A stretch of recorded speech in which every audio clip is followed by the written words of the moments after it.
Welcome back teman-teman netizen atau warganet yang merupakan viewers, subscribers, and also supporters of channel YouTube Bola Bung Binder.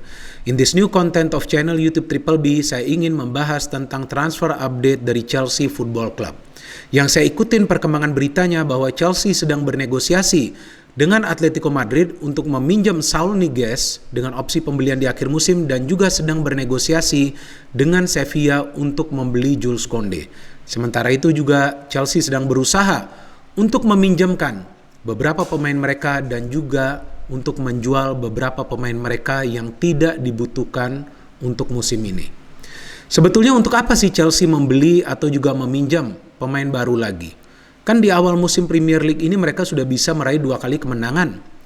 2 kemenangan dalam 2 pertandingan London Derby, home and away. Home versus Crystal Palace, kemenangan telak 3-0. Away juga mereka bisa gilas Arsenal dengan skor 0-2. Artinya Chelsea sudah punya balance of play dalam urusan mencetak gol dan juga dalam urusan untuk mengawal lini pertahanan. Dan kalau kita melihat materi pemain Chelsea, kalau menurut saya sih sudah komplit. Ya artinya pemain yang absen bisa diisi oleh pemain lainnya yang masuk dari bangku cadangan. Tapi setelah saya berpikir secara mendalam nih teman-teman, maka tidak ada salahnya juga Chelsea membeli atau meminjam pemain baru. Karena jangan lupa, Chelsea ini adalah salah satu tim besar yang punya ambisi yang sangat besar untuk menjadi juara di semua kompetisi yang mereka berpartisipasi. Premier League, Champions League, tentu mereka ingin mempertahankan gelar mereka. Piala Liga, Piala FA setelah musim lalu Tuchel gagal di final lawan Leicester. Kemudian jangan lupa ada Piala Dunia antar klub. Dan juga saya pikir Tuchel belajar dari pengalaman Jurgen Klopp. Musim lalu pada saat para pemain Liverpool yang inti banyak yang cedera dan membuat Liverpool kehilangan form. Dan juga pernah dirasakan oleh Jose Mourinho pada saat dia melatih Tottenham Hotspur. Pada saat itu begitu banyak pemain dari Tottenham Hotspur cedera sehingga Tottenham Hotspur juga kehilangan form permainan. Jadi Tuchel ini pintar teman-teman, bahwa dia tidak ingin timnya juga merasakan hal yang sama. Dan hal yang sama seperti itu juga sebetulnya dirasakan oleh Arteta. Kan di awal musim ini Arsenal juga kehilangan banyak pemain inti. Tapi sayangnya pemain-pemain pelapis dari Arsenal tidak mendekati kualitas dari pemain-pemain inti Arsenal. Sehingga taktik permainan yang diterapkan oleh Arteta itu menjadi berantakan. Ya walaupun terus terang dan secara jujur nih, saya mengatakan, saya juga tidak paham apa sih taktik permainan dari Arteta. Is it compact football? Is it attacking football? Is it high pressing? I don't know. Terus terang saya gak paham. Cuman yang saya bingung, kenapa di bawah Arteta nih selalu saja menjadi miskoordinasi di lini pertahanan. Kok bisa ada ruang-ruang yang terbuka? Nah artinya ada sesuatu yang tidak berjalan sesuai skenario di Arsenal. Tapi kan tidak di Chelsea. Formula permainan yang diterapkan oleh Tuchel sudah bisa dipahami oleh semua pemain. That's why any player who plays can perform based on the tactics of Thomas Tuchel. Jadi saya pikir Tuchel ini telah menerapkan sebuah sistem di Chelsea di mana telah dipahami oleh semua pemain yang berada di dalam skuad. Contoh Lukaku saja yang baru bergabung, baru menjalani beberapa kali sesi latihan sudah bisa mencetak gol di debutnya bersama Chelsea di sebuah pertandingan besar lawan Arsenal, itu pun di pertandingan away, dan dia juga terlibat dalam setiap proses serangan yang dibangun oleh timnya. But Chelsea still needs new player teman-teman, karena persaingan akan semakin ketat. Baik itu di Liga Champions, baik itu di Premier League, baik itu di Piala FA, baik itu di Piala Liga, apalagi nanti di Piala Dunia antar klub. Dan juga jangan lupa akan ada International Week pada saat pemain-pemain akan membela tim nasionalnya masing-masing, dan kita tahu begitu banyak pemain di Chelsea yang membela tim nasional mereka masing-masing. Jadi Tuchel ini sudah mempersiapkan sebuah fondasi di Chelsea.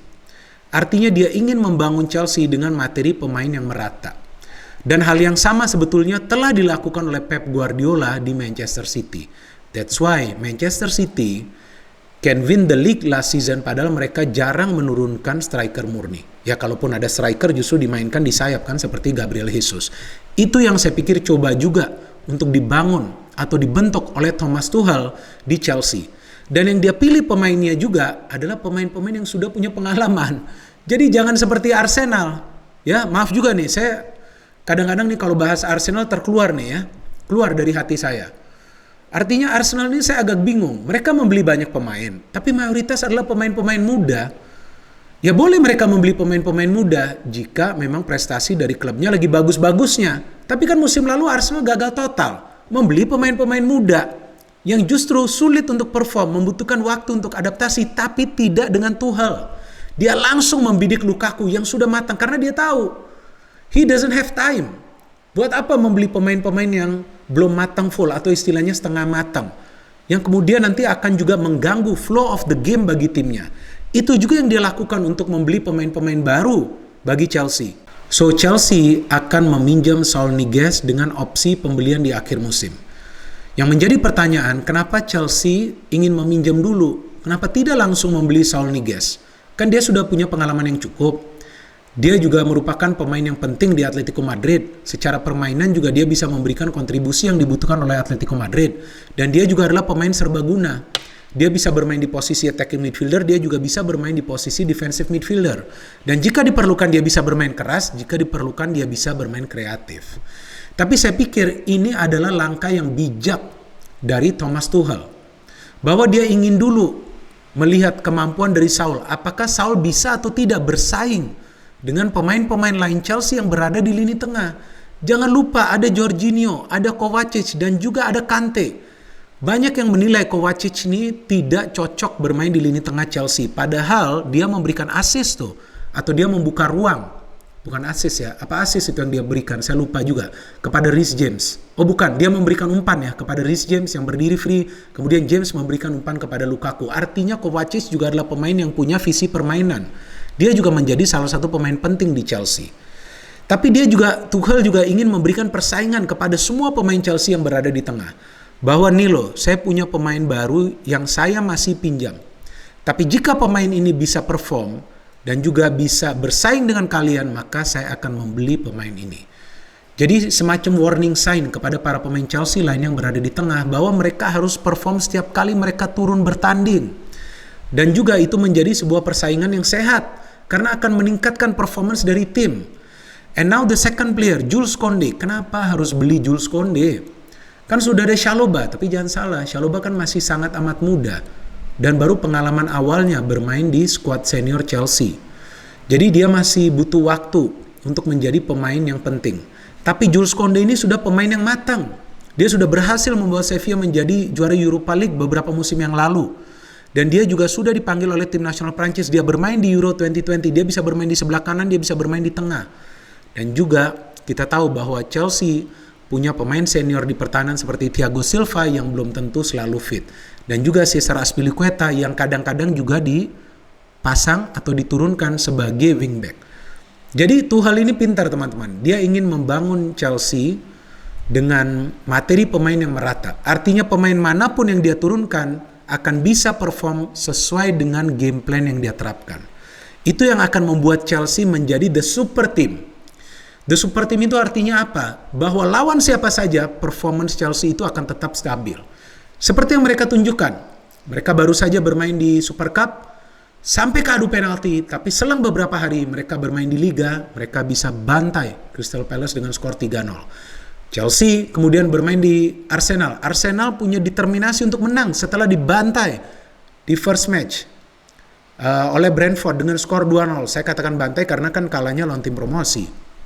Tapi ternyata Chelsea bisa bermain pintar. Mereka justru bisa menang di Arsenal dengan skor 0-2. Dan lihat dong permainan Chelsea itu. Ya kan, kalau orang mengatakan permainan Barcelona itu tiki-taka, maka saya mengatakan permainan Chelsea itu adalah tik-tak.